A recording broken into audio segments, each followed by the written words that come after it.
భూమి మీద ఎక్కడైనా పూర్తిగా మంచోడిని ఎక్కడైనా చూసారా? ఇతనిలో ఇక ఏ లోపం లేదు, 100% మంచోడు, డౌట్ లేదు అందులో. 100% మంచి వ్యక్తిని భూమి మీద ఎక్కడైనా చూసారా? చూసిన వాళ్ళు ఉంటే చేతుల పైకి ఎత్తండి. అంటే మీరు చూసిన వాళ్ళు అందరూ చెడ్డోళ్ళే అన్నట్టు, రైట్? సరే, భూమి మీద 100% చెడ్డోళ్ళు, వీడు అస్సలు మంచోడు కాదు, బోతద్దం పెట్టి వెతికినా ఇంత మంచితనం కూడా ఇతనిలో లేదు అని పూర్తిగా చెడ్డోళ్ళని ఎక్కడైనా చూసారా? ఏమి ఎంతటి దానికి చెయ్యత్తలా, ఇప్పుడు చెయ్యత్తలా? నిజమే. బోతద్దం పెట్టుకొని భూతలం అంతా మనం వెతికితే ఇతడు పూర్తిగా చెడ్డోడు అని చెప్పుకునే వ్యక్తి ఒక్కడు కూడా భూమి మీద లేడు. ఎట్ ద సేమ్ టైం ఇతడు ఏ లోపం లేనోడండి, 100% మంచోడండి అని చెప్పుకునే వ్యక్తి కూడా భూమి మీద లేరు. మరో రకంగా చెప్పాలంటే ప్రతి మనిషిలో చెడుతనం కంటే మంచితనం పాళ్ళే ఎక్కువ. ఎందుకంటే ప్రతి మనిషి దేవుని సృష్టి అయి ఉన్నాడు. దేవుడు మంచివాడు కనుక దేవుడు తయారు చేసిన మనుషులు కూడా మంచివాళ్ళు అని చెప్పడంలో సందేహం లేదు. ఏ వ్యక్తిని మనం వెతికినా ప్రతి మనిషిలో మంచితనం పాళ్ళు ఎక్కువ. అట్ ద సేమ్ టైం చెడుతనం కూడా కొంచెం ఉంటుంది. బాధాకరమైన సంగతి ఏంటంటే ఆ కొంచెం చెడుతనమే, ఈ మాట పట్టుకోండి, ఆ కొంచెం చెడుతనమే ఆ వ్యక్తి యొక్క మంచితనం అంతా మసకబారేటట్లుగా చేసి, ఆ కొంచెం చెడుతనమే సమాజంలో వాడిని చెడ్డవాడిగా చిత్రీకరించి నిలవబెడతాయి. అలాగని పూర్తిగా చెడ్డోడా? ఆకాశం కింద భూమికి పైన భూతలమంతా మనం వెతికితే ఇతడు పూర్తిగా చెడ్డోడండి అని చెప్పుకునే వ్యక్తి ఒక్కడు కూడా లేడు. అలాగని 100% మంచి వాళ్ళు లేరు. 90% మంచితనం ఉంటే, మరి కొంతమందిలో 70% మంచితనం ఉంటే, మరి కొంతమందిలో 95% మంచితనం ఉంటే, కొంతమందిలో ఆ 5% చెడుతనం ఉంది కదా. ఉన్న ఆ కొంచెం చెడుతనమే అతని మంచి సాక్ష్యాన్ని, గౌరవాన్ని, మంచితనాన్ని మసకబారేటట్లు చేస్తాయి. ఈ మాట చెప్తున్నప్పుడు బైబిల్లో నాకు ఒక మాట జ్ఞాపకం వచ్చింది. ఏంటో చెప్పంటారా? ప్రసంగి గ్రంథకర్త అంటాడు, బొక్కావాని తైలములో సచ్చిన ఈగలు కొన్ని పడటాన్ని బట్టి తైలమంతా పాడైపోతుంది, కొంచెం బుద్ధిహీనత ఘనతను జ్ఞానాన్ని తేలజేస్తుంది అని రాసి ఉంటుంది. చూడండి ఆ మాట, ప్రసంగి గ్రంథం 10వ అధ్యాయం. అందరూ మీ బైబిల్ తెరవండి. ఎస్, 10వ అధ్యాయం 1వ వచనం. ప్రసంగి గ్రంథం 10వ అధ్యాయం 1వ వచనం.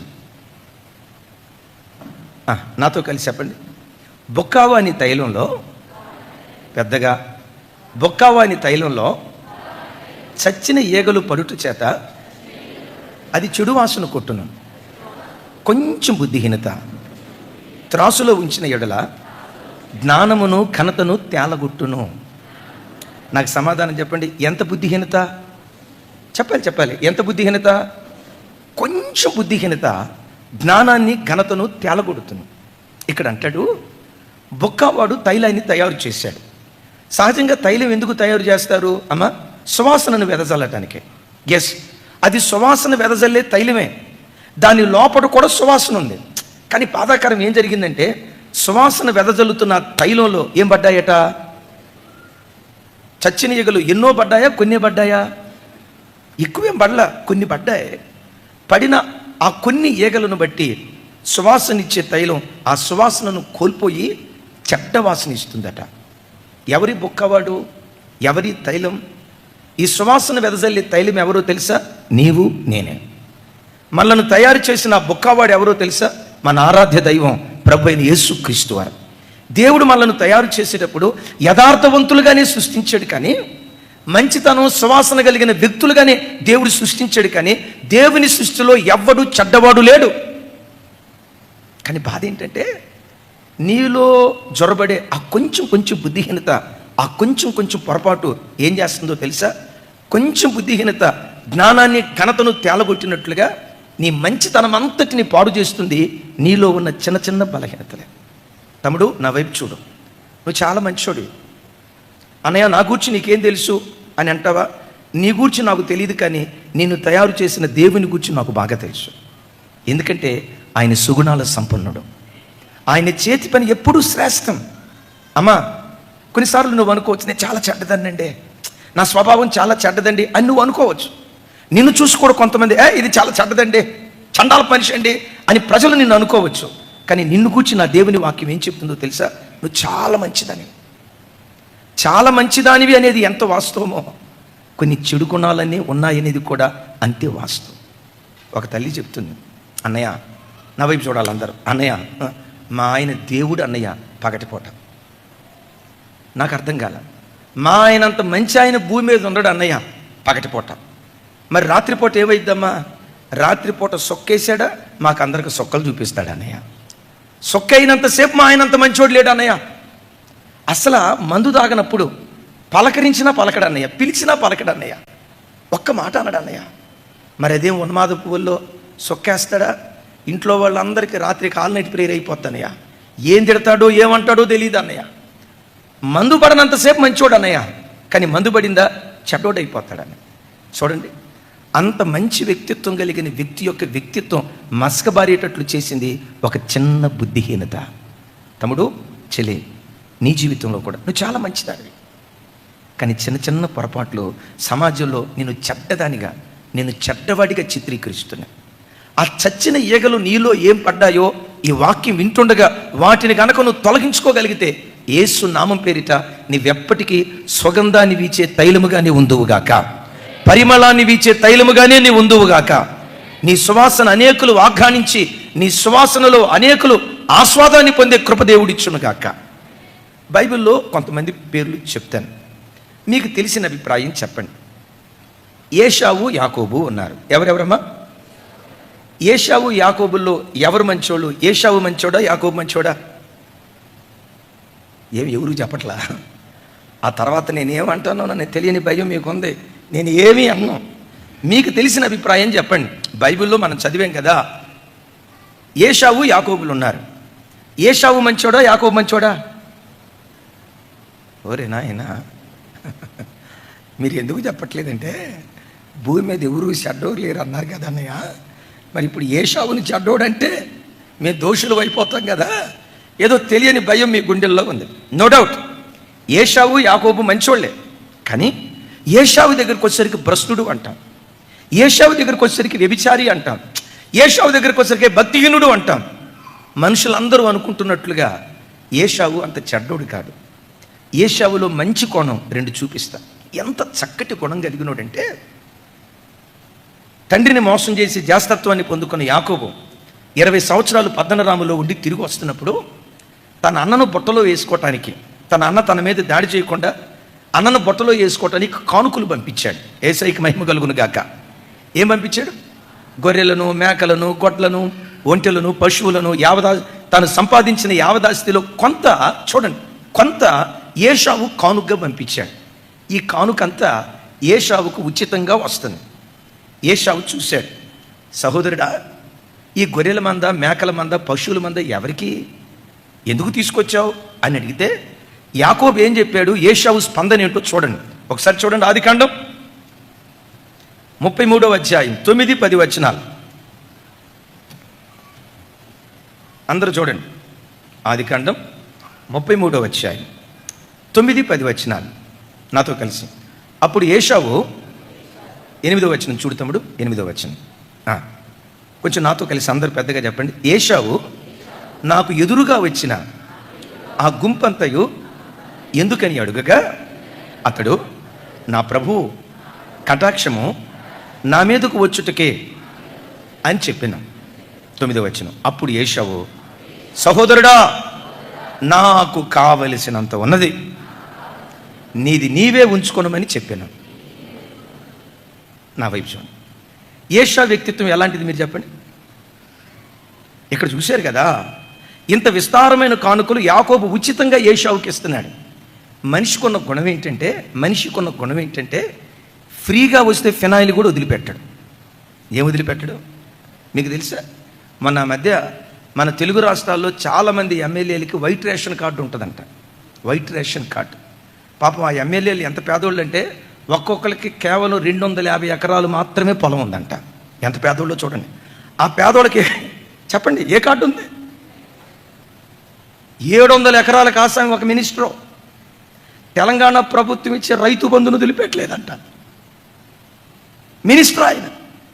మనిషి స్వభావం ఎలాంటిదంటే ఫ్రీగా వస్తే ఏది వదిలిపెట్టరు. హైదరాబాద్లో అబ్బాయిలు మంచి ఉద్యోగం చేస్తూ ఉంటారు.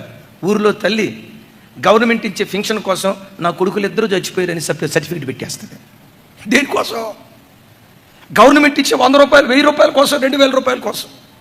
విస్తారమైన పశు సంపద ఏషావుకి ఇస్తా ఉంటే ఏషావు ఏమంటాడు తెలుసా? నా సహోదరుడా, నాకు కావలసినంత ఉన్నది నీది నీవే ఉంచుకో అన్నాడు. ఇతను ధనాపేక్ష ఉన్నవాడా లేనోడా? చెప్పండి అమ్మా. ధనాపేక్ష చాలా భయంకరమైంది. జలగకు 2 కూతుర్లు ఉంటారంట. పెద్దమ్మాయి పేరు చెప్పండి. జలగకు 2 కూతుర్లు ఉన్నారంట. పెద్దమ్మాయి పేరు చెప్పండి. ఇమ్ము. చిన్నమ్మాయి పేరు ఇమ్ము. మనం ఎప్పుడు ప్రార్థన చేసినా ఇమ్ము ఇమ్ము ఇమ్ము ఇమ్ము. ఆరోగ్యం అయ్యా, ఆశీర్వాదం అయ్యా, డబ్బు అయ్యా, వెండి అయ్యా, బంగారం అయ్యా, గవర్నమెంట్ ఉద్యోగం అయ్యా, అమెరికా అల్లుండి అయ్యా. ఇక భారతదేశం వాళ్ళొద్దు, అమెరికా అల్లుండి అయ్యా. అది ఎప్పుడు ఇమ్ము ఇమ్ము అంటాం. కానీ ఎప్పుడైనా ప్రభా నాకు కావలసినంత ఇచ్చావు, నీకు స్తుతి కలుగును కాక. ఒక్కళ్ళు కూడా చెప్పలా. ఎందుకో తెలుసా? ఎక్కడిచ్చాడన్నా 2 ఇళ్ళు ఇచ్చాడు. ఎక్కడిచ్చాడన్నా 3 ఇళ్ళు ఇచ్చాడు. ఎక్కడిచ్చాడన్నా మా జీతం ఎంత 2 లక్షల రూపాయలే, మా జీతం ఎంత 50,000 రూపాయలే. ఒరే కాకి కన్ను మనిషా, ఏమంటాడో తెలుసా? నాకు కావలసినంత ఉన్నది. మనిషి స్వభావం ఎట్లాంటిదో చెప్తా. వాడు పాల వ్యాపారం చేస్తాడు. పేరుకు పాల వ్యాపారమే కానీ 1/4% పాలు 30% కాళీపుత్తి చేయండి. మీకెక్కడ తెలిసింది? 1/4% పాలు 30% నీళ్లు కలుపుతాడు. దేవుడు అది వాడి బాధ భరించలేక, ఒరే నాయనా నువ్వు జనాల్ని ఇట్లా మోసం చేయొద్దు, స్వచ్ఛమైన పాలు నువ్వు అమ్ము అని చెప్పి వాడిని ప్రేమించి ఏకంగా దేవుడు వాడికి పాల సముద్రం ఇచ్చాడంట. ఏ సముద్రం? ఈ సముద్రంలో ఉన్న నీళ్ళన్నీ తోడుకొని అమ్ముకొని వ్యాపారం చేయరా అని ఏకంగా దేవుడు పాల సముద్రం ఇస్తే వాడు గడ్డం కింద చేయి పెట్టుకొని ఏడుస్తున్నాడంట. ఏమిరా గడ్డం కింద చేయి పెట్టుకొని ఏడుస్తున్నావు? పాల సముద్రమే ఇచ్చే కదా అంటే వాడు అంటాడంట, అయ్యా పాల సముద్రం ఇచ్చావు కానీ నీళ్ల సముద్రం ఇలేదు కదా అయ్యా అన్నాడంట. ఏ సముద్రం? పాల సముద్రం ఇచ్చావు కానీ నీళ్ల సముద్రం ఇలేదు కదా అన్నాడట. అంటే చూడండి, మనిషి ఎంత సంపాదించిన తృప్తి లేని వ్యక్తిత్వం. What a great character. ఏషావు, నా సహోదరుడా నాకు కావలసినంత ఉంది, నీది నీ దగ్గరే ఉంచుకో అన్నాడు. దైవజనమ, అంత గొప్ప వ్యక్తిత్వం కలిగిన వాడు కదా, మరి చెడ్డవాడు ఎలా అయిపోయాడు? ఇంకో క్యారెక్టర్ చెప్తాను ఏషావుని. చిక్కుడుగాయల కూర వండుకుంటున్నాడు. చిక్కుడుగాయల కూర ఎంత, దాని బెసాది ఎంత? బెసాది అంటే దాని బతికెంత? యాకోబు ఆకలితో వచ్చాడు, ఏషావు ఆకలితో వచ్చాడు. తమ్ముడా నీ కూర నాకు ఇచ్చేయి అన్నాడు. యాకోబు ఎంత ఫిట్టింగ్ మాస్టరో చెప్తా. కూర ఇచ్చేటప్పుడు ఇవ్వచ్చు కదా. ఏమంటాడు? నా కూర ఇస్తా, దానికి ప్రతిగా చెప్పండి అండి. చిక్కుడుకాయల కూర బతికెంత, జ్యేష్ఠత్వం ఎంత గొప్పది. జ్యేష్ఠత్వాన్ని ఎక్కడ తాకట్టు పెట్టాలని చూస్తున్నాడు యాకోబు. సరే ఆకలి మీద ఉండి సరే ఇస్తాలే చిక్కుడుకాయల కూర ఇచ్చేయని ఆవురావురమని తిన్న తర్వాత ముగింపులో మనమైతే ఏమని వాళ్ళమో తెలుసా? యాకోబు వచ్చి జ్యేష్ఠత్వం అయ్యా అని అంటే ఎక్కడరా ఇచ్చేదే? చిక్కుడుకాయల కూరకు నార్మల్, చిక్కుడుకాయల కూరకు జ్యేష్ఠత్వం అంట. అడగటానికి ఒక న్యాయం ఉండాలి దుర్మార్గుడా. మరి ఇందాక అన్నావు కదా, ఉత్తుతికే అన్నా, ఎన్నో అంటాం, అన్నంత మాత్రాన చేస్తావా అని మాట తప్పుతావా లేదా? ఏషావు ద గ్రేట్ క్యారెక్టర్. ఇచ్చిన మాట కొరకు జ్యేష్ఠత్వాన్ని కోల్పోవటానికి సిద్ధపడ్డాడు. ఉన్నతమైన వ్యక్తిత్వం. అర్థమైందండి? ఇచ్చిన మాట కొరకు. ఆ మధ్య ఒక ఆయన భార్య ఉండగా అక్రమ సంబంధంలో పడ్డాడట. అక్రమ సంబంధం. పెళ్లి చేసిన పాస్టర్ గారు వచ్చి అన్నాడట, ఎవరో బుద్ధి ఉందా లేదా నీకు? పెళ్లి రోజు ఏమని ప్రమాణం చేసావు? భార్య చేతిలో చేసి ప్రమాణం చేసావు కదా.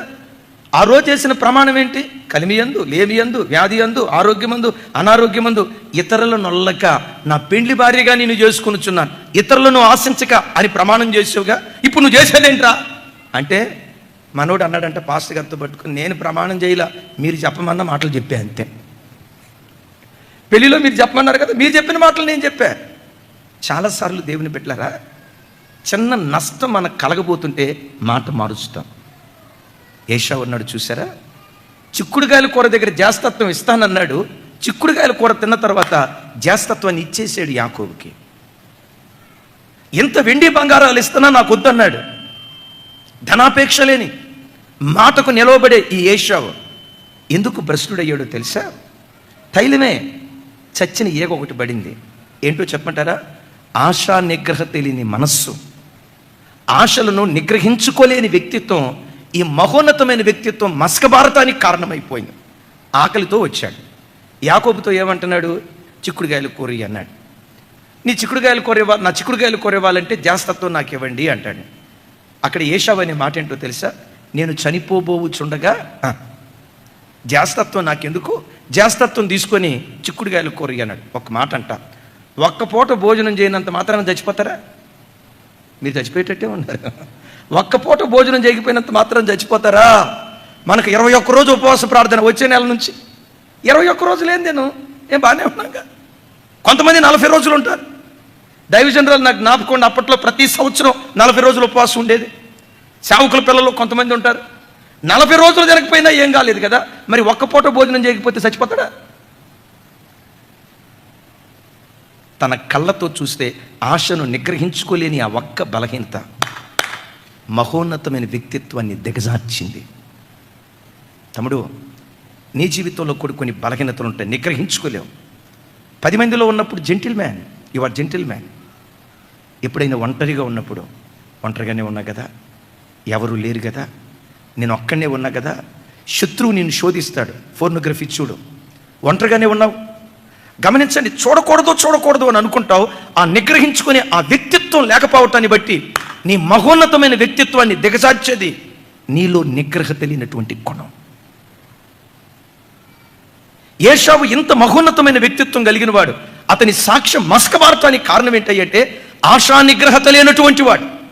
దైవజన్మ, నీ చూపు మీద నీకు నిగ్రహతుండును గాక, నీ నోటి మాట మీద నీకు నిగ్రహతుండును గాక, నీ ఆలోచనల మీద నీకు నిగ్రహతుండును గాక, నీ నిద్రాత్మ మీద ఏం అట్లా చెప్తున్నారు పెద్దగా, నీ నిద్రాత్మ మీద నీకు నిగ్రహత ఉండాలి. కొంతమంది చూడండి, ఎక్కడ చూసినా తూగుతూనే ఉంటారు.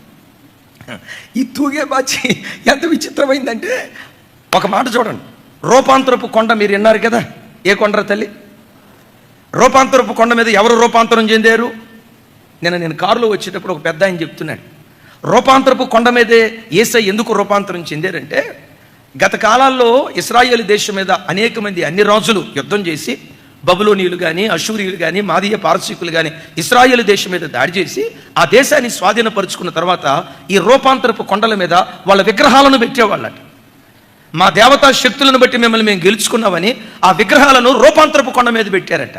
ఆ రూపాంతరపు కొండ మీదే ఆ కొండ మీదే యేసయ్య ఎందుకు రూపాంతరం చెందాడంటే, ఒరి పిచ్చోళ్ళారా, మీరు ఆరాధించే వాళ్ళు నిజమైన దేవుళ్ళు కాదు. ఇదిగో ఈ రూపాంతరపు కొండ మీద రూపాంతరం చెందుతున్న యేసు క్రీస్తు వారు 3 అడుగుల ప్రతిమ కాదు, 7 అడుగుల ప్రతిమ కాదు, భూమి ఆకాశాలు పట్టజాలని మహాదేవుడని ఆ ప్రజలకు తెలియ చెప్పటానికి రూపాంతరపు కొండ మీద ప్రభు రూపాంతరం చెందాడట. నేనంట యేసయ్య అంత 1,000,000 సూర్య తేజస్సు కంటే అధికమైన తేజస్సుతో ప్రకాశిస్తూ ఉంటే నేను అనుకుంటా, నేనే గనక పేతురు స్థానంలో ఉంటే, మీరేం చేసేవాళ్ళు నాకు తెలియదు కానీ, నేనే గనక పేతురు స్థానంలో ఉంటే అట్లాగే యేసయ్యను చూస్తా, అయ్యా నీ ముగ్ధ మనోహర రూపాన్ని చూసే భాగ్యం నాకు ఇచ్చేవు కదా అని ఆయన రూపాన్ని చూస్తా తరించేవాళ్ళు. ఆ స్థలంలో యాకోబు ఏశావులే పేతురు, యోహాను, యాకోబులు ఏం చేశారు? నిద్రపోతారు. నిగ్రహత లేదు. కొందరికి తిండి మీద నిగ్రహత లేదు, కొందరికి నిద్ర మీద నిగ్రహత లేదు, కొందరికి చూపు మీద నిగ్రహత లేదు, మరి కొందరికి నోటి మాట మీద నిగ్రహత లేదు. ఆ నిగ్రహత లేని వ్యక్తిత్వమే చూడండి మహోన్నతమైన నీ వ్యక్తిత్వం మసకబారేటట్లుగా చేస్తుంది. మీరు చూడండి, మీరు చాలా మంచోళ్ళమ్మా, 100కి 150% మీరు చాలా మంచోళ్ళు. మీ ముఖాలు చూస్తూ ఉంటేనే నాకు సాక్షాత్తు దేవదూతలు కనపడుతున్నారమ్మా. ఒకళ్ళు కూడా ఆమెను చెప్పుకోవాలా. మీ మీద మీకు డౌట్ ఉంటే నేనేం చేసేది? మీ ముఖాలు చూస్తేనే దేవదూతలు కనపడతారు. మీరు అనుకుంటారు, ఆ కోపిష్టి మనిషి ఏమన్నా, ప్రభా నేను నీ బిడ్డనే, నేను మౌనంగానే ఉంటా. ఈరోజు సాయంత్రం వచ్చి పంచాయతీ పెడతాడు కోపిష్టుడిగా, మూర్ఖుడిగా, తొందరపడి అంటాడు కదా. ఆయన ఏమన్నా నేను మాత్రం ఒక్క మాట కూడా అనకూడదు, యేసు రక్తమే జయం అని అనుకుంటాం. వస్తాడా? ఏదో ఒక మాట అంటాడు, లోపల నువ్వు అనుకుంటావు, ప్రభా నేను నీ బిడ్డని, నేనేమనకూడదు. 5 నిమిషాలు బెగబట్టి అక్క గుర్తొస్తున్నట్టుంది. బిగబట్టి ఇక చూడండి, ఒక్కసారి బ్లాస్ట్ అయిపోయి అంటాం. ఒక్కసారి బ్లాస్ట్ అయిపోయి పెళ్ళైన ఆ దినాల్లో జరిగింది మొదలుకొని టిల్ డేట్ అప్డేట్ ఈ రోజు వరకు ఏమేం జరిగిందో ఫ్లాష్ న్యూస్. మావుడు అనుకుంటాడు, ఒరే ఈ మనిషికి ఏ మెమరీ పవర్ ఉందిరా, కంప్యూటర్ చిప్పు కూడా మన సిస్టమ్ ముందు పనికిరాదే అన్నట్లుగా అనుకుంటాడు. చూడండి, అంత మంచితనం కలిగిన దానివి కొంచెం సేపు నిగ్రహించుకోలేకపోవటాన్ని బట్టి నీ రూపం ఏమైపోతుందో తెలుసా? గయ్యాలి మనిషిని ముద్ర నీ మీద పడి. నువ్వు గయ్యాలి దానివి కాదు, చాలా ఓర్పు కలిగిన దానివి. నువ్వు గయ్యాలోడివి, కోపిస్తోడివి కాదు, చాలా ఓర్పు కలిగిన వాడివే. కానీ అప్పుడప్పుడు నియంత్రించుకోలేని కోపం, నియంత్రించుకోలేని నోటి మాట నీలో నుంచి ఒక చెడ్డ వ్యక్తిని బయటకు తీసుకొస్తా ఉంది. దైవజనమా, బొక్కవాని తైలంలో సచ్చిన ఈకలు కొన్ని పట్టాన్ని బట్టి కొంచెం బుద్ధిహీనత ఘనతను జ్ఞానాన్ని తేలగొడుతుంది. చూడండి, నీ గౌరవాన్ని, నీ మంచి సాక్ష్యపు జీవితాన్ని, నీ మంచి వ్యక్తిత్వాన్ని ఏ చిన్న చెడు గుణాలు పాడు చేస్తున్నాయో ఈ వాక్యం వింటుండగా వాటన్నిటిని తొలగించుకునే కృప దేవుడు మనకు అనుగ్రహించును గాక. అలా ఇచ్చినట్లు చప్పట్లు కొడుతూ స్తోత్రాలు చెప్దాం. ఆమె బైబిల్లో మరొక ఆయన గురించి చెప్తాను. ఆయన పేరు ఉజ్జియా. చెప్పండి, చాలా మంచి రాజు. ఆ రాజు వ్యక్తిత్వాన్ని గురించి బైబిల్లో ఒక మాట మీకు జ్ఞాపకం చేస్తా. చూడండి, దినవృత్తాంతాల 2వ గ్రంథం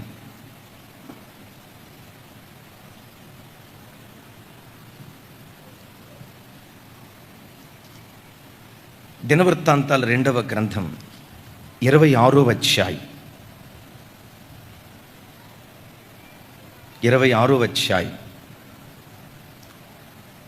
3వ వచనం నుంచి నేను చదువుతాను. 3వ వచనం నుంచి నాతో కలిసి అందరూ చెప్పండి. ఉజ్జియా ఏలనారంభించినప్పుడు 16 ఏండ్ల వాడై యెరూషలేములో 52 సంవత్సరములు ఏలెను. అతని తల్లి యెరూషలేము కాపరుస్తురాలు, ఆమె పేరు ఎకొల్యా.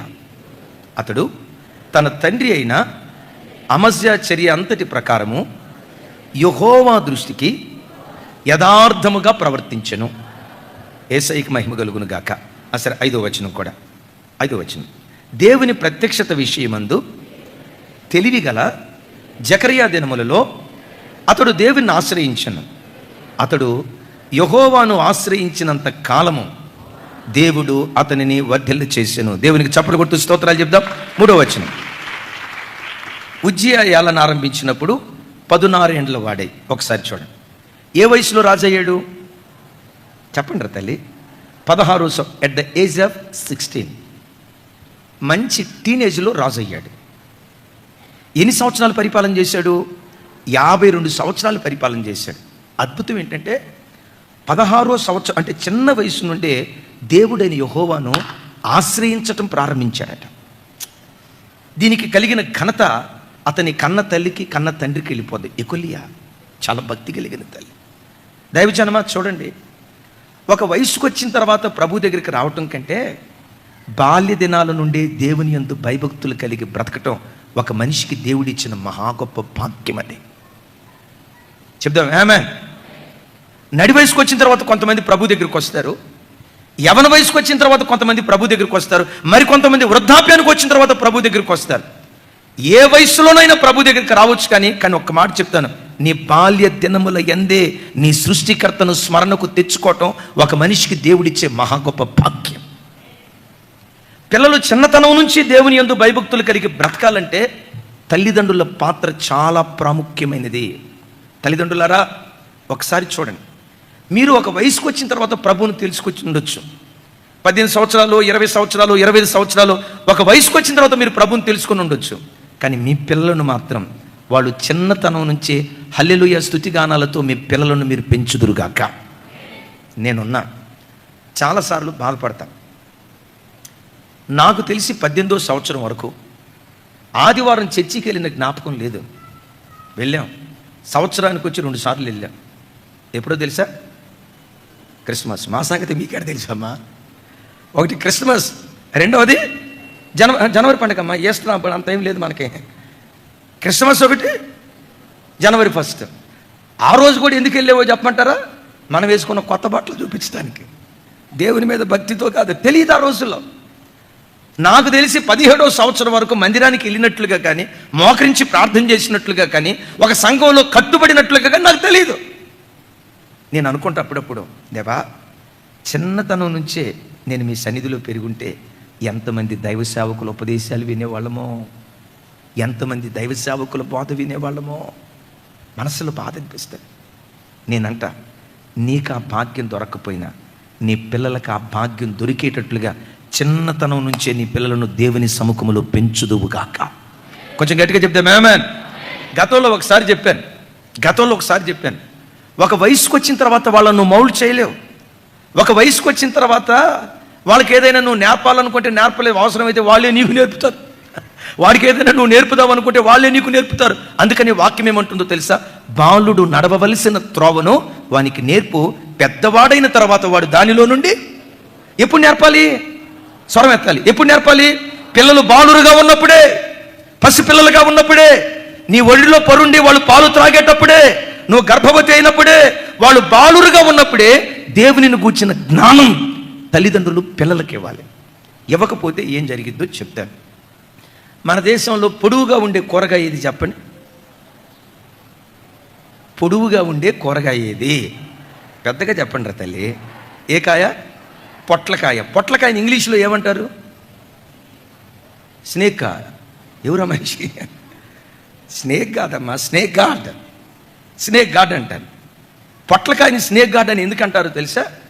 పొట్లకాయ పిందిగా ఉన్నప్పుడు, ఎప్పుడు పిందిగా ఉన్నప్పుడు వ్యవసాయదారుడు ఏం చేస్తాడంటే దాని చివర దారం కట్టి బరువు వేలాడదీస్తాడు. పిందిగా ఉన్నప్పుడు. ఎందుకో తెలుసా? పిందిగా ఉన్నప్పుడు జాగ్రత్త తీసుకోకుండా, బరువు వేలాడదీసి జాగ్రత్త తీసుకోకపోతే ఆ పొట్లకాయ ఏమైందో తెలుసా? పెరిగిన తర్వాత పాము ఎన్ని మెలికలు తిరిగిద్దో ఈ పొట్లకాయ కూడా అన్ని మెలికలు తిరిగింది. అది అన్ని మెలికలు తిరగకుండా ఉండాలంటే వ్యవసాయదారుడు చెప్పండి ఏం చేస్తాడు? బరువు వేలాడదీస్తాడు. ఎప్పుడు? కాయ అయిన తర్వాత కాదు. అది చెప్పాలి అందరు నోరు తెచ్చి. తమ్ముడు కరీంనగర్ చెప్పు. ఎప్పుడున్నప్పుడు? అది పిందిగా ఉన్నప్పుడే బరువు వేలాడదీసి అది వంకర టెంకర వెళ్లకుండా జాగ్రత్తగా తీస్తాడు. నీ పిల్లలు చిన్న పిల్లలుగా ఉన్నప్పుడే, నీ ఒడిలో పరుండి వాళ్ళు పాలు త్రాగుతున్నప్పుడే, లోకంలో కుడి ఎడమలేంటో తెలియక చిన్నతనంలో ఉన్నప్పుడే, ఆ బాల్య దినాల నుండే దైవభక్తిని ఉగ్గుపాలతో పెంచి నువ్వు పెద్ద చేయుదువుగాక. అలా నువ్వు పెంచగలిగితే వాడు పెద్దవాళ్ళు అయిన తర్వాత దారి తప్పరు. వాళ్ళు దారి తప్పకుండా ఉండాలంటే ముందు తల్లిగా నువ్వు దారిలో ఉండాలి, తండ్రిగా నువ్వు దారిలో ఉండాలి. నీ అడుగుజాడలు వాడు వెంబడిస్తారు. తస్మాత్ వాళ్ళ విషయంలో జాగ్రత్త తీసుకుందాం గాక. కొంచెం పెద్దగా చెప్దాం. Amen, amen, amen. ఈ కాలపు పిల్లలు ఎంత ఇబ్బందో ఒక మాట చెప్తా. రే ఏమిరా స్కూల్కి లేటుకు వచ్చావు అడిగాడంటే టీచర్. మా అమ్మ నాన్న కొట్లాడుకున్నారు టీచర్ అన్నాడంట. మీ అమ్మ నాన్న కొట్లాడుకుంటే నువ్వు స్కూల్కి రావడానికి దానికి కారణం ఏంట్రా అంటే వాడు అన్నాడట, ఒక షూ ఏమో మా అమ్మ చేతిలో ఉంది, ఇంకొక షూ ఏమో. అట్లా కొట్లాడుకునే తల్లిదండ్రులుగా ఉండొద్దు. తల్లిదండ్రులారా, కొట్లాడుకునే తల్లిదండ్రులుగా ఉండొద్దు. కారపు మెతుకులు తిన్న చిన్నతనం నుండి బిడ్డలు ప్రేమానురాగాలు భార్యాభర్తలుగా మీ దగ్గర నుంచి వాళ్ళు నేర్చుకుందురుగాక. చప్పుడు కొడితే సైకు స్తోత్రాలు చెప్తా. నీ పిల్లల దగ్గరకు వచ్చి మీ అమ్మా నాన్న ఏం సంపాదించి పెట్టారు మీకు అని అడిగితే నీ పిల్లలు టకమని చెప్పాల్సిన మాట ఏంటో తెలుసా? వెండి బంగారాలు ఇచ్చారో ఇవ్వలేదో అది తర్వాత కానీ, ధనధాన్యాలు ఇచ్చారో ఇవ్వలేదో తర్వాత కానీ, ప్రేమానురాగాలు మా తల్లిదండ్రులు మాకు నేర్పారయ్యా. ఐక్యతతో బ్రతకటం మా తల్లిదండ్రులు మాకు నేర్పారయ్యా అని నీ పిల్లల నోట ఈ మాట దేవుడు ఉంచును గాక. చూడండి, ఇతడు 16వ ఏట దేవుడైన యెహోవాను ఆశ్రయించాడు. చూడండి ఎన్ని సంవత్సరాలు పరిపాలన చేశాడు? 16వ సంవత్సరంలో రాజు అయ్యాడంటే, ఇశ్రాయేలు రాజ్యాన్ని యోధా రాజ్యాన్ని పరిపాలన చేస్తూ ఉన్నాడంటే నేనంట 52 సంవత్సరాలు ఏకచక్రాధిపత్యంగా పరిపాలన చేయటం ఈజ్ ఇట్ జోక్? ఇది సాధారణమైన విషయమా? జగన్మోహన్ రెడ్డి గారు 5 సంవత్సరాలు పరిపాలన చేశారు. కారణం మనకు తెలియదు. సరే, నరేంద్ర మోడీ గారు అపరమేధావి అంటారు.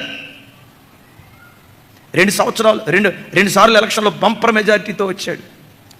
మొన్న కూడా గెలిచాడు అనుకోండి.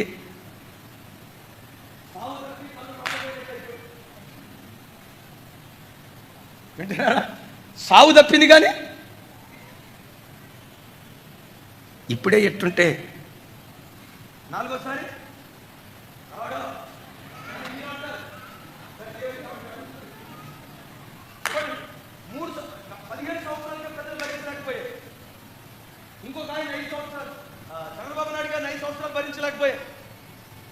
నేనంట వీళ్ళు తలబండిన మేధావులు. నా వైపు చూడండి, వీళ్ళు తలబండిన మేధావులు, రాజకీయ చతురత కలిగిన వాళ్ళు. తిమ్మిని మిమ్మిని చేయగలరు, మిమ్మిని తిమ్మిని చేయగలరు, ఏమైనా చేయగలరు. ఇంకా చెప్పాలంటే సకల కళాకోవిదులు వీళ్ళు. అలాంటి వాళ్ళే ఏకచక్రాధిపత్యంగా పరిపాలన చేయలేకపోయారంటే 16 సంవత్సరాల పరుచువాడు 52 సంవత్సరాలు పరిపాలన చేశారంటే ఈజ్ ఇట్ జోక్? ఎలా ఇది సాధ్యం? దేవుడైన యెహోవాను ఆశ్రయించాడు కనుక కావలసినంత జ్ఞానం దేవుడు ఆయనకు అనుగ్రహిస్తూ వచ్చాడు. దైవజనమా, నా వైపు చూడు. నీ జీవితంలో దేవుని నువ్వు ఆశ్రయిస్తే నీ వయసు చిన్నదైనా పరిణితి చెందిన అమ్మాయిలాగా ప్రవర్తించడానికి దేవుడు కృప చూపిస్తాడు. పరిపక్వత చెందిన వ్యక్తిగా జీవించడానికి దేవుడు కృప చూపిస్తాడు. సరే, మన విషయం అది కాదు. ఇంత మహోన్నతమైన వ్యక్తిత్వం కలిగిన వాడు ఎవరు చెప్పాలి? ఎంత మహోన్నతమైన వ్యక్తిత్వం కలిగిన వాడు ఉజ్జియా. ఇలాంటి ఉజ్జియా జీవితంలో గమనించండి, అతని గొప్పతనం, ఔన్నత్యం, మంచితనం ఎలా మసకబారిందో తెలుసా? స్థిరపడిన తర్వాత గర్వించాడు. చూడండి అన్నమాట, దినవృత్తాంతాలు 2వ గ్రంథం అందరూ చూడాలి. 16వ వచనం, 26వ అధ్యాయం 16వ వచనం, 26, 16 చూడండి. అయితే అతడు కొంచెం పెద్దగా, అయితే అతడు స్థిరపడిన తర్వాత తన మనసును గర్వించి చెడిపోయాను.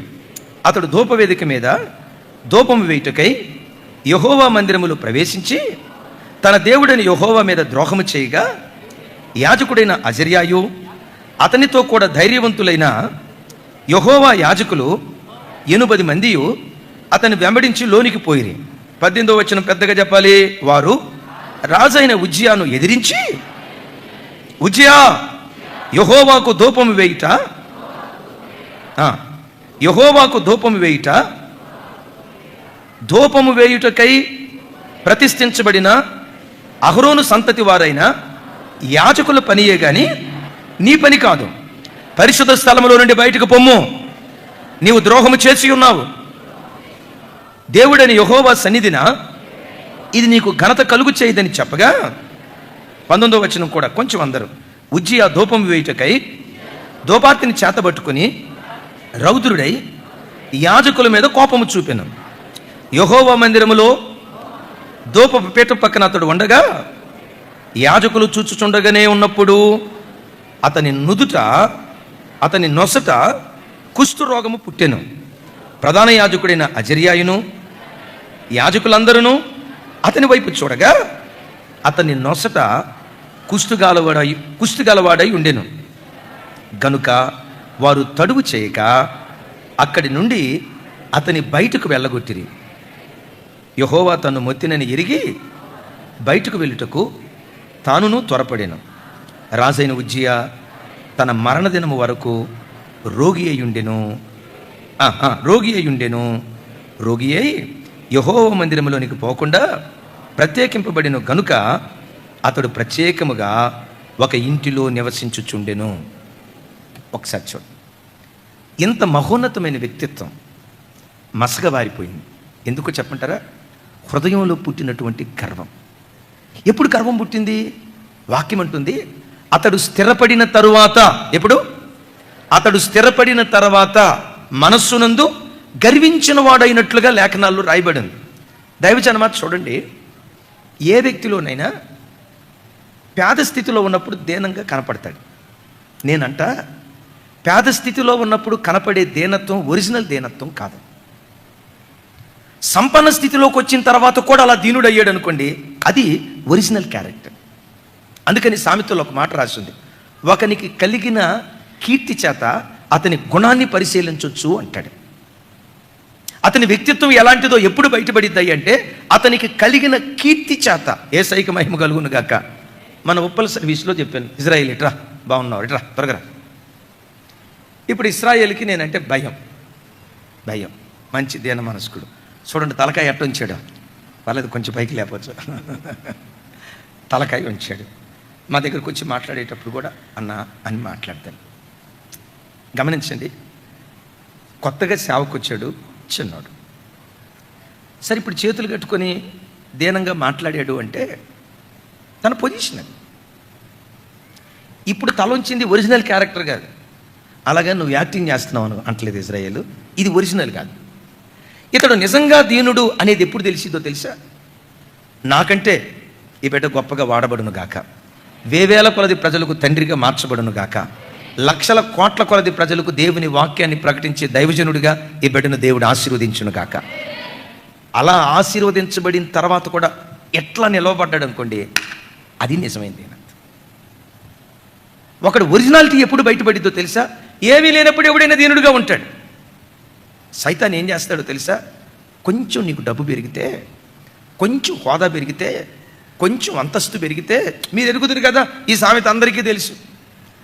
ప్రయాణం అవుతూ వెళ్ళినటువంటి వాడ ఆటుపోట్లకు ఎదురవుతుందట. మునిగిపోద్దేమో వాడ అన్నట్లుగా ఉంది.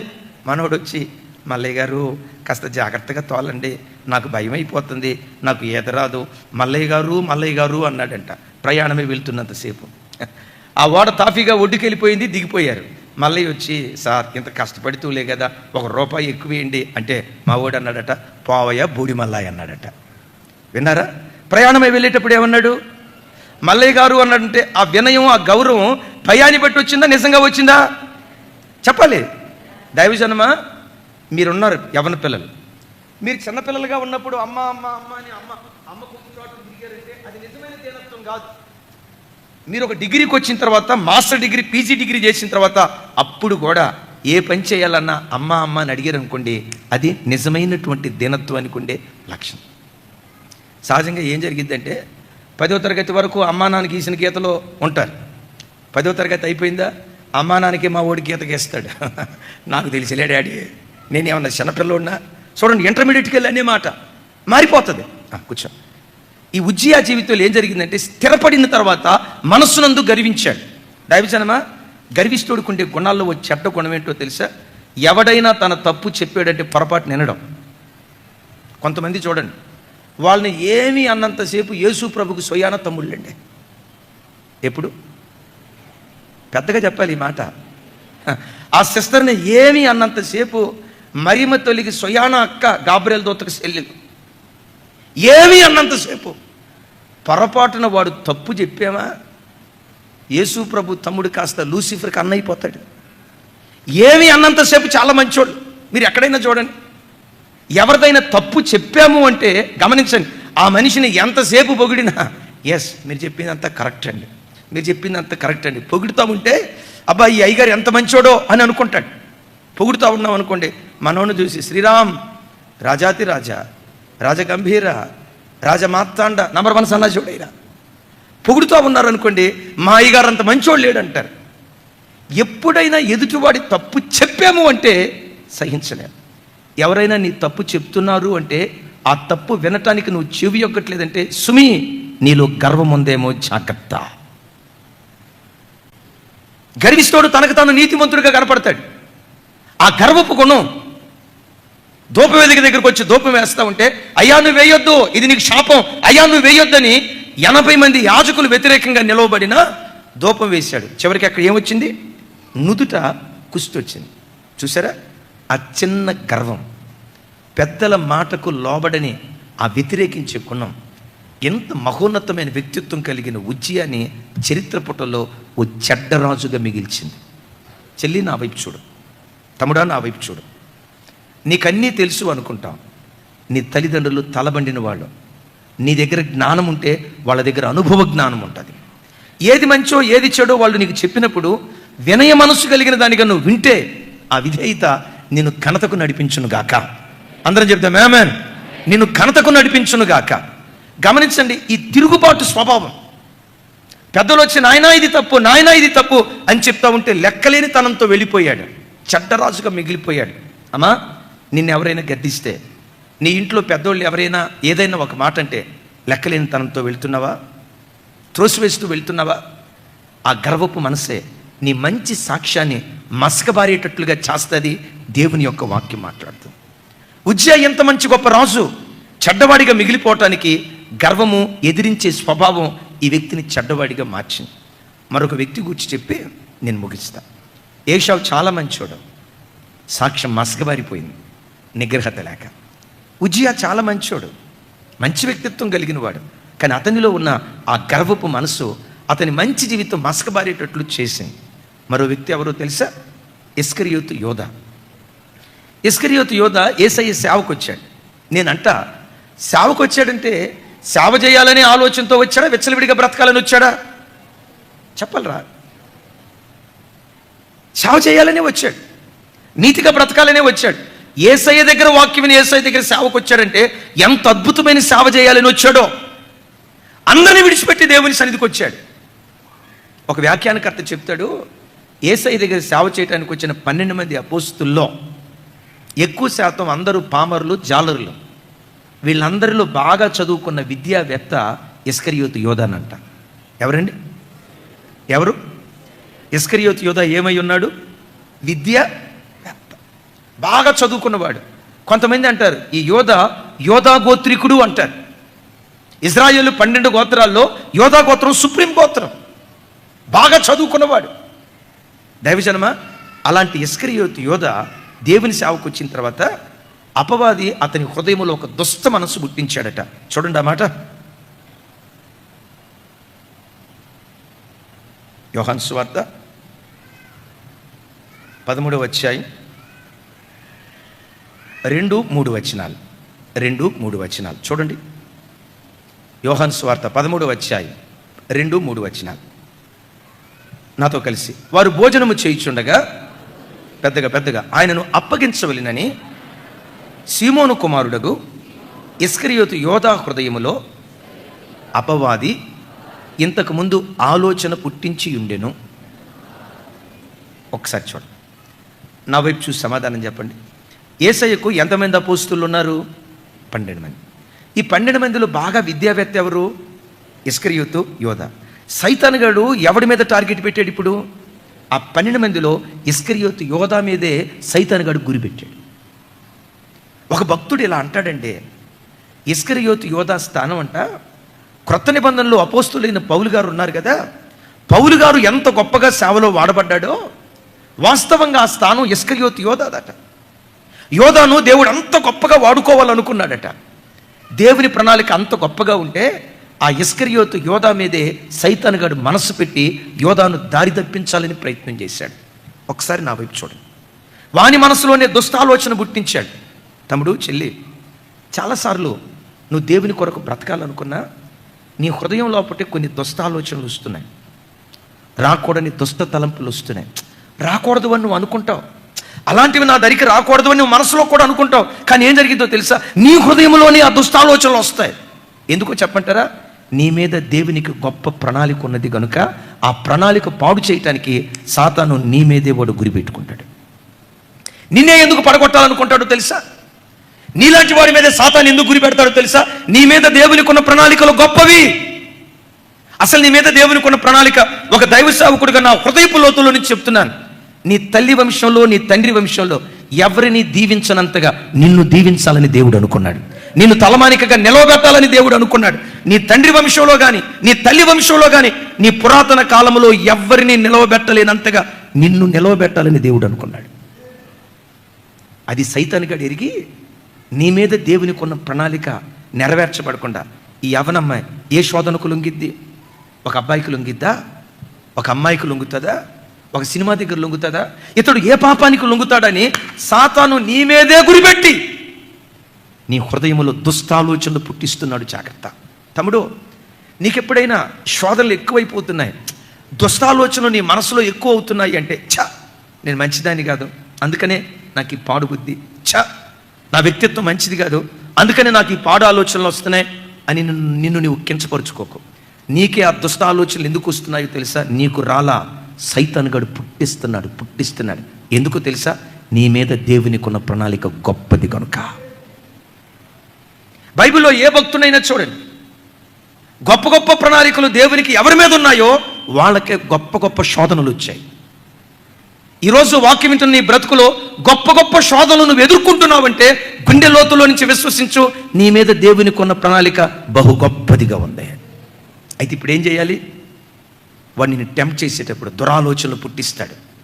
హృదయంలో చొరబడి దురాలోచన పుట్టిస్తున్నాడట. దురాలోచన దైవజనమా, సైతాన్ గాడు ఎవరంటే ఒక విలువైన మాట చెప్తా, ప్రేరేపించు శక్తికి అధిపతి. చెప్పండి కొంచెం పెద్దగా, సరిపోలా.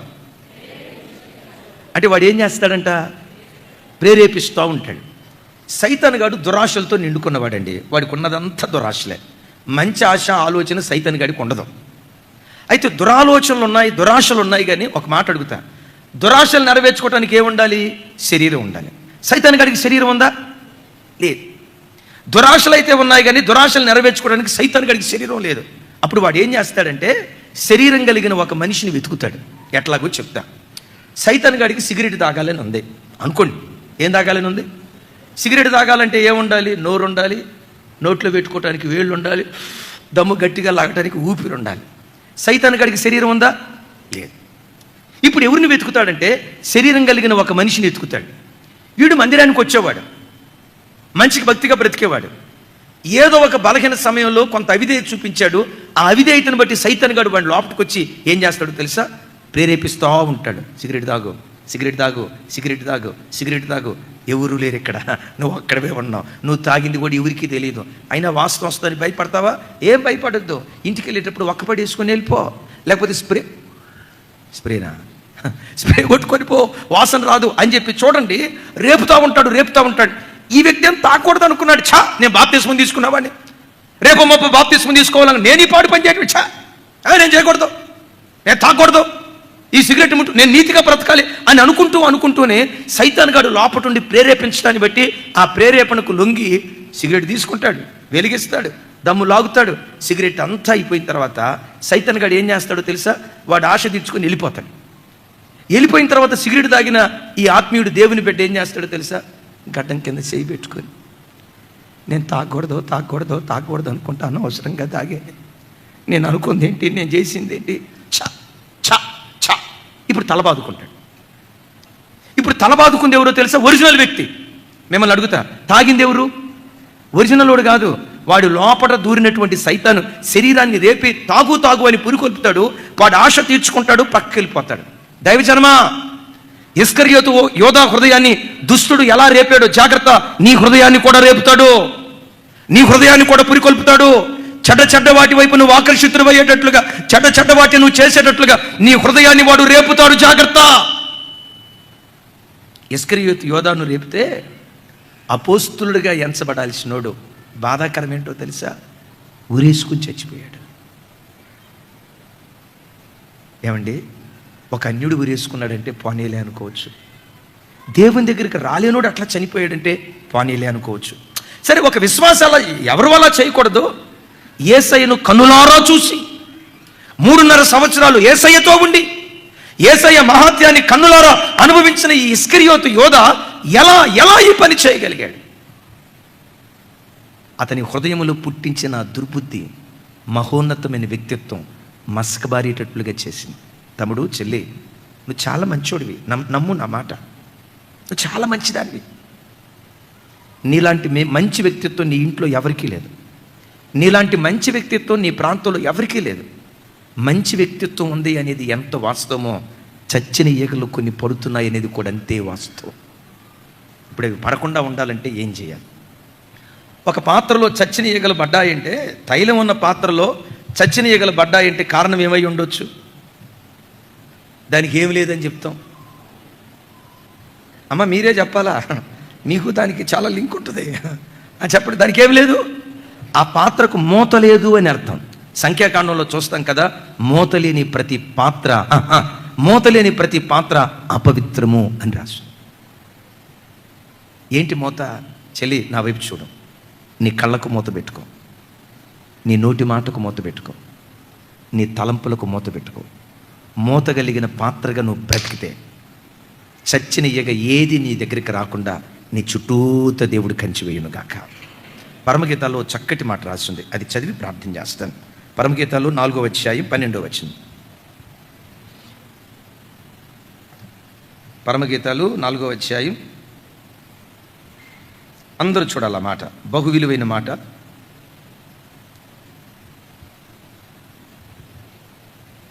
నాతో కలిసి, నా సహోదరి, నా ప్రాణేశ్వరి, మోయబడిన ఉద్యానవనము, మూత వేయబడిన జలకోపము. కొంచెం గట్టిగా, మోయబడిన ఉద్యానవనం. ఆ ఉద్యానవనం ఎలాంటిదట? మూయబడింది. ఆ మూయబడిన ఉద్యానవనంలో ఒక జలకోపం ఉంది. దాని మీద ఏమేశారట? మూత వేసిన జలకోపము అంటాడు. దైవజనమా, దుష్టుడు మనలను ముట్టకుండా ఉండునట్లుగా, నీ శరీరానికి మూత వేసుకున్నట్లుగా, మరి విశేషంగా మూత వేయబడిన ఉద్యానవనంలో మనం బ్రతకాలి. ఉద్యానవనం దేనికి గుర్తు తెలుసా? జీవము కలిగిన దేవుని సంఘానికి గుర్తు. ఉద్యానవనం అంటే రకరకాల పుష్పాల చెట్లు ఆ తోటలో ఉంటాయి. రకరకాల పుష్పాల చెట్లు, ఒకటి మల్లె చెట్టు, ఇంకొకటి గులాబీ చెట్టు, మరొకటి సన్నజాజి చెట్టు, ఇంకొకటి కనకాంబరం చెట్టు, రకరకాల పూల చెట్లు ఆ తోటలో ఉన్నాయి. దానికి పెట్టబడిన పేరు ఉద్యానవనం. ఈ తోటలోకి దుష్టుడు రాకుండా ఉండునట్లుగా ఆ తోట చుట్టూత, చెప్పండి ఏం చేశారు? మూయబడిన, అంటే దాని చుట్టూత కంచె వేశారట. ఆ కంచె అపోస్తుల బోధ, అపోస్తుల సహవాసం, రొట్టె విరుచుట, ప్రార్థన. వీటిలో ప్రతి క్రైస్తవుడు ఎడతెక్కకుండా బ్రతికితే అదే మన చుట్టూత కంచెగా మారునుగాక. చప్పలు కొట్టే సైకు స్తోత్రాలు చెప్దాం. ఈ మాట చూడండి, ఒక తోట భద్రంగా ఉండాలంటే తోట చుట్టూతో ఏముండాలి? ఒక ఇల్లు భద్రంగా ఉండాలంటే ఇంటి చుట్టూతో ఏముండాలి? కంచె, ప్రారీ గోడ.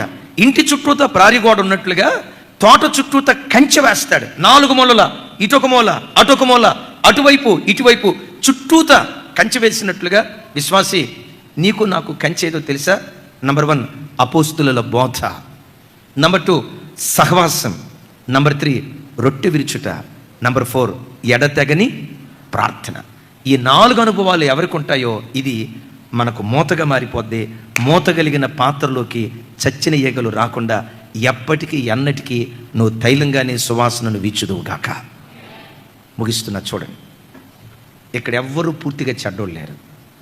చిన్న చిన్న చచ్చిన ఈగలు నీలో ఉన్నాయి. చెల్లి, ఆ చచ్చిన ఈగలేంటో నీకు బాగా తెలుసు. కోపమా, గర్వమా, తప్పుడు ఆలోచన, ఎవరైనా గద్దిస్తే లోబడని మనస్తత్వమా, నిగ్రహించుకోలేని శక్తి, అసూయ, క్రోధమా? ఏది? ఆ చచ్చిన ఈగలు నీ లోపట ఏమున్నాయో చూడు. నీ స్థితి నీకు బాగా తెలుసు. నీ స్థితి నీకు బాగా తెలుసు. ఈ వాక్యం వింటుండగా ఆ చచ్చిన ఈగలు నువ్వు తొలగించుకోగలిగితే ఎప్పటికీ పరిమళంగానే దేవుడు నిన్ను ఆశీర్వదించును గాక.